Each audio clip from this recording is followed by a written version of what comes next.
کوئی شخص وہاں بھی تقاضا نہ کرے, کوئی بہن تقاضا نہ کرے کہ میرا بھائی کسی بھی طور پر بیوی کی کوئی بات نہ مانے اور صرف وہ میری طرف ہی توجہ رکھے. کوئی ماں یہ تقاضا نہ کرے, اس لیے کہ اس کے حقوق بھی اللہ اور اس کے رسول نے بیان فرمائے. اور کوئی بیوی کسی جگہ یہ تقاضا قطعاً نہ کرے, کسی مقام پر یہ تقاضا نہ کرے کہ وہ کہے کہ تو بہن کی طرف نہیں دیکھے گا, تو ماں کی بات نہیں سنے گا. اس سے آگے بڑھ کر ایک اور بات ہے, اس پر بھی ضرور غور فرمائیے گا. اگر شوہر چاہتا ہے کہ میری بیوی میرے ماں باپ کی عزت کرے, ان کا اکرام کرے, اچھے لفظوں میں ان کو یاد کرے, تو بیوی کے ماں باپ بھی ماں باپ ہی ہوتے, اس کے بہن بھائی بھی بہن بھائی ہوتے ہیں. اگر تو ان کا نام اچھے لفظوں کے ساتھ پکارے گا, ہمارے معاشرے میں کچھ چیزیں شرم کا باعث ہیں. کہتے مجھے شرم آتی ہے جملہ کہتے, لوگ چھیڑتے, بچے باتیں کرتے. میرے رسول پاک صلی اللہ علیہ وسلم نے فرمایا تیرے 3 باپ ہیں. یا رسول اللہ کون سے؟ فرمایا ایک وہ جس نے تجھے جنم دیا, پیدا کیا, جس کی صلب سے تو ہے, اور دوسرا وہ جو تیرا استاد ہے, جو تجھے خیر کی تعلیم دیتا ہے, جس کی وجہ سے تو راہ راست پہ ہے, راہ حق پہ ہے, اور تیسرا فرمایا وہ تیرا باپ ہے جس نے اپنی بیٹی دے کے تجھے بیٹا بنایا ہے. تو اس کے حقوق کا تو نے خیال کرنا. یہ کس طرح کی بات ہوئی کہ تو بیوی سے یہ تو تقاضا کرے کہ میں نے آج آ کے دیکھا ہے کہ میری اماں بیٹھی, تم روٹی نہیں پوچھی, اور جب اس کی اماں آئے تو پھر تیرے طور طریقے بدل جائیں, تیرا سٹائل ہی بدل جائے. تو ان کا نام لے تو یا تو تیرے لبوں پر طنز یا ہنسی ہو, یا تیرے جملوں کے اندر سخت پن ہو. ایسا نہیں ہونا چاہیے. انسان کو ہر رشتے کو اس کی جگہ پہ رکھنا چاہیے, ہر رشتے کو اس کا مقام دینا چاہیے, ہر رشتے کو اس کا وقار دینا چاہیے. نبی پاک صلی اللہ علیہ وسلم تشریف فرماتی حضرت عائشہ صدیقہ کی ایک بوڑھی عورت آ گئی. اس عورت نے جب آ کر کے دروازے پہ دستک دی, اور جب وہ بولی نا, اس نے گفتگو کی, اس کے جملے محبوب کے سماعت اقدس سے ٹکرائے.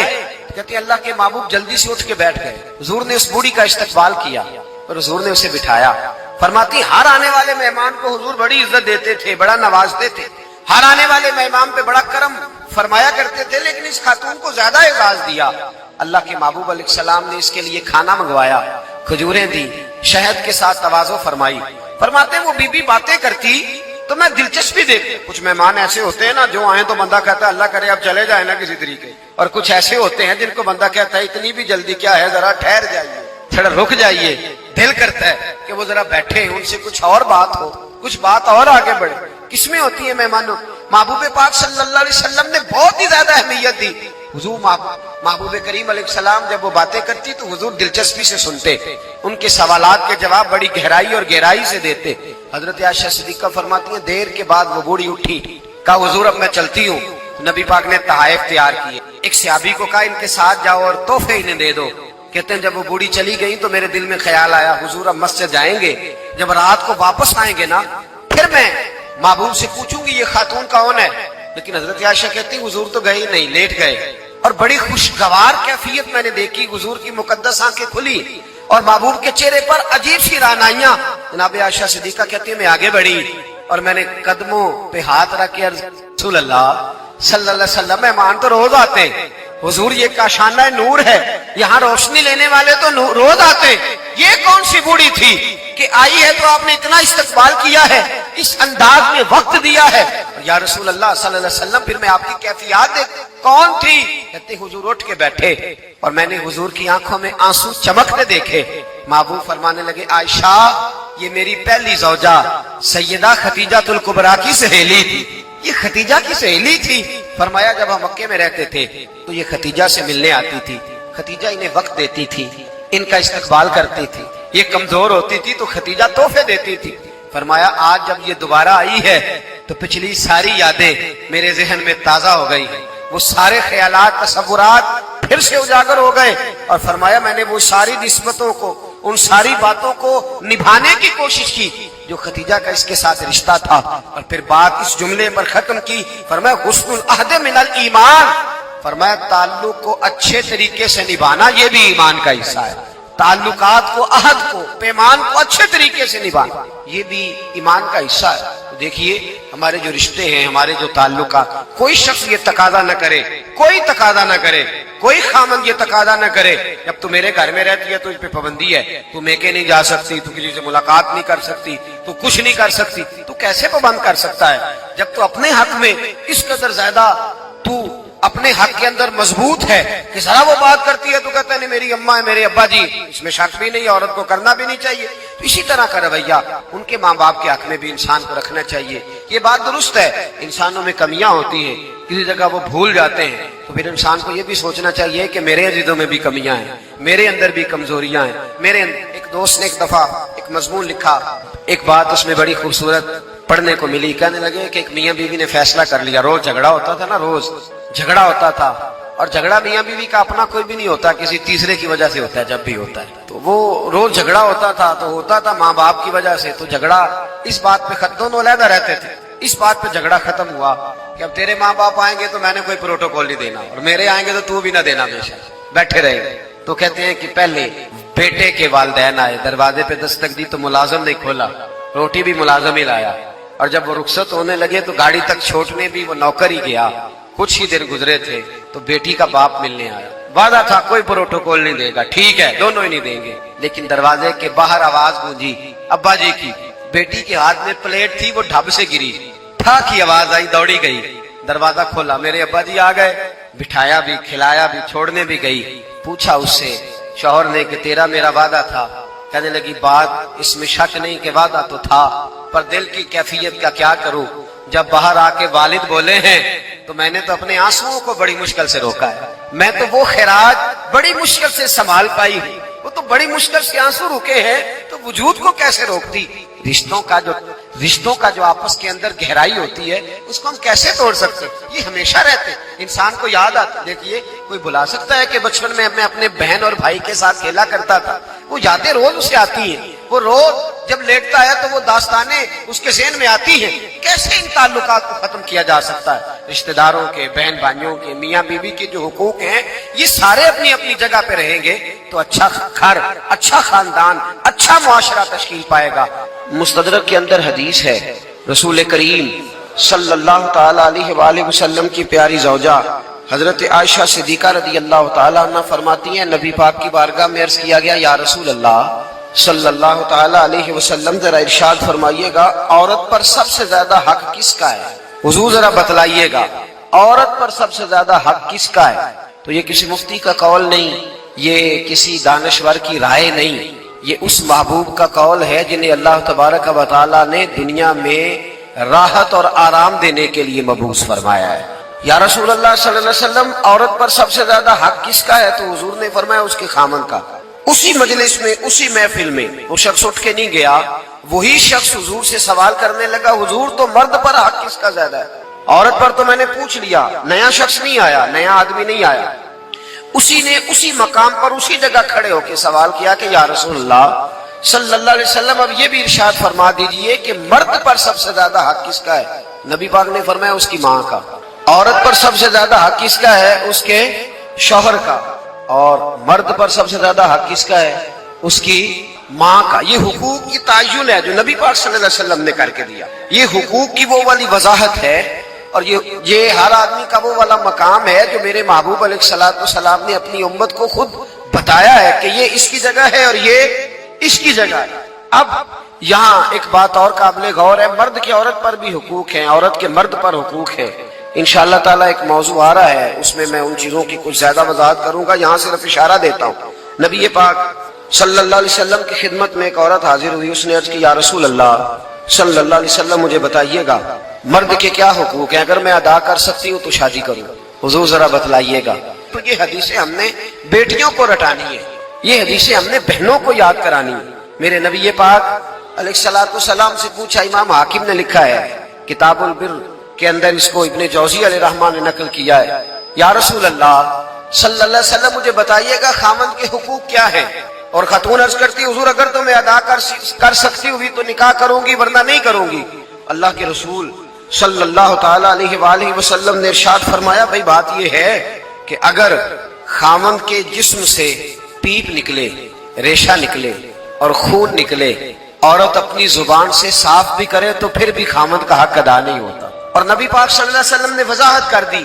کسی جگہ آپ کو نہیں ملے گا کہ اللہ کے محبوب نے فرمایا ہو کہ میں اگر سجدہ جائز ہوتا تو میں لوگوں سے کہتا مجھے کرو، یہ کہیں نہیں فرمایا. حالانکہ امام الانبیاء محبوب اس حدیث میں فرمانے لگے سنو اگر خدا کے علاوہ کسی کو سجدہ جائز ہوتا تو میں عورت کو کہتا کہ اپنے خامد کو سجدہ کرے، میں کہتا عورت کہ وہ اپنے خامد کو سجدہ کرے۔ نبی پاک صلی اللہ علیہ وسلم نے وضاحت کر دی، فرمایا کہ اگر تو یہ والے حق تو ادا کر سکتی ہے تو نکاح کر۔ وہ خاتون بڑی سمجھدار تھی، فوراً بولو ٹھیک ہے کہ حضور میں نہیں حق ادا کر سکتی، لہذا میں نکاح نہیں کروں گی۔ میرے عزیز، عورت کو ذمہ داری سونپی۔ پھر میرے نبی پاک صلی اللہ تعالی علیہ وسلم نے مرد کے لیے بھی ان حقوق کا تعین فرمایا، اور اللہ کے رسول صلی اللہ تعالی علیہ وسلم سے جب پوچھا گیا کہ یا رسول اللہ صلی اللہ علیہ وسلم عورت کے حقوق کیا ہیں، نبی پاک صلی اللہ تعالی علیہ وسلم سے پوچھا گیا کہ یا رسول اللہ صلی اللہ علیہ وسلم عورت کا حق کیا ہے، تو نبی پاک نے فرمایا جیسا خود کھاؤ ویسا اسے بھی کھلاؤ، جیسا خود پہنو ویسا اسے بھی پہناؤ۔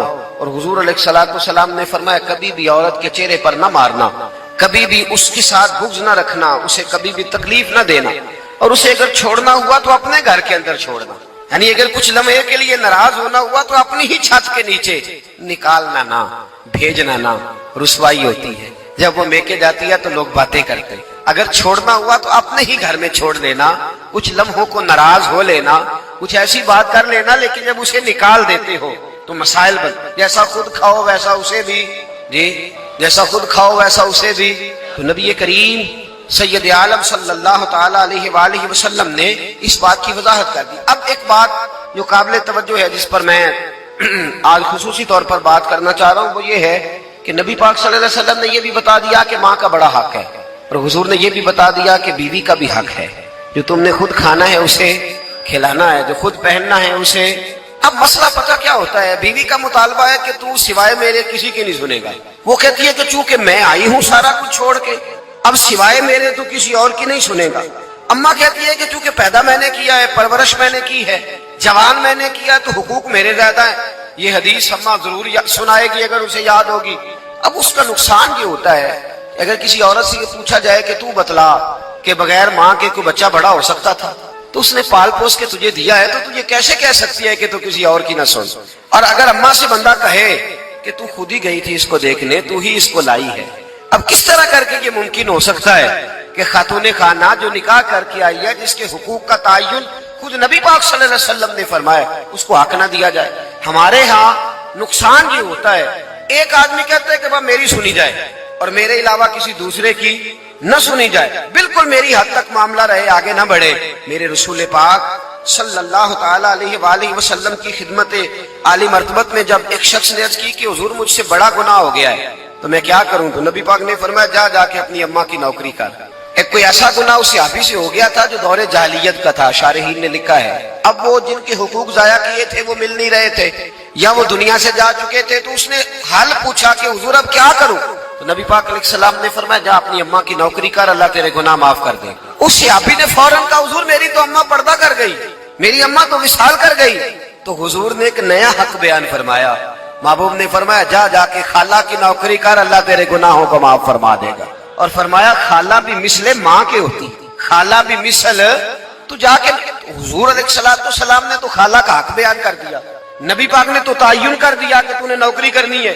اب اگر بیگم صاحبہ کو اعتراض ہو کہ تو خالہ کے گھر کیا لینے گیا تھا، تو ادھر کیوں گیا تھا، تو یہ اس کا اعتراض اس لیے درست نہیں ہے کہ اس حق کو رسول پاک نے بیان فرما دیا، نبی پاک صلی اللہ علیہ وسلم نے اس کا ذکر فرما دیا۔ میرے رسول پاک سید عالم صلی اللہ علیہ وسلم نے خود ارشاد فرمایا، ترمذی شریف کی حدیث ہے، نبی پاک کے نہ کسی چچا پر کسی نے اعتراض کیا، توجہ ہے میری بات پر؟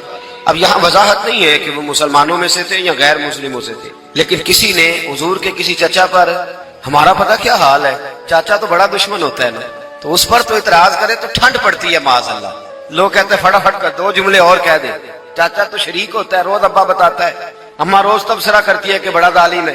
حضور کے چچا پر کسی نے اعتراض کیا، یہ ترمذی ہے، نبی پاک صلی اللہ علیہ وسلم نے فرمایا خبردار، اگر کسی نے میرے چچا کے بارے میں مجھے اذیت دی تو اس نے مجھے اذیت دی، اور فرمایا تمہیں پتہ نہیں چچا تو اس طرح ہوتا ہے جس طرح باپ ہوتا ہے، اس طرح ہوتا ہے جس طرح۔ اب چچا کے حق کا تعین کس نے کر دیا؟ نبی پاک صلی اللہ علیہ وسلم نے۔ اب اگر کوئی شخص اس پر یہ شکوہ کرے کہ یہ تو ایک اور حق آ گیا تو کدھر جائیں گے، تو نبی پاک نے چچاؤں کے حقوق بیان کیے، خالاؤں کے حقوق بیان کیے۔ پھر اس سے تھوڑا سا آگے بڑھتا ہوں، میرے نبی پاک علیہ السلام نے فرمایا جس کے ذمے بہنیں لگ گئی، جس کے ذمے بہنیں جس کے ذمے لگ گئی، باپ کمزور ہو گیا، یا باپ انتقال کر گیا جس کے ذمہ بہنوں کی ڈیوٹی لگ گئی، محبوب فرمانے لگے اس نے 3 بہنوں کی اچھی پرورش کی، اچھا ادب سکھایا اور عزت کے ساتھ رخصت کر دیا، یا 2 بہنیں اس کے ذمہ لگی، اس نے آداب سکھائے، یہ ابو داؤد شریف ہے، ابن ماجہ ہے، اور پھر ان کو رخصت کر دیا عزت کے ساتھ۔ پھر ایک مقام پہ فرمایا چلو 1 بہن ہی اس کے ذمہ لگی تھی، اس نے ادب سکھائے، آداب سکھائے، عزت سے رخصت کیا، حضور کیا ملے گا؟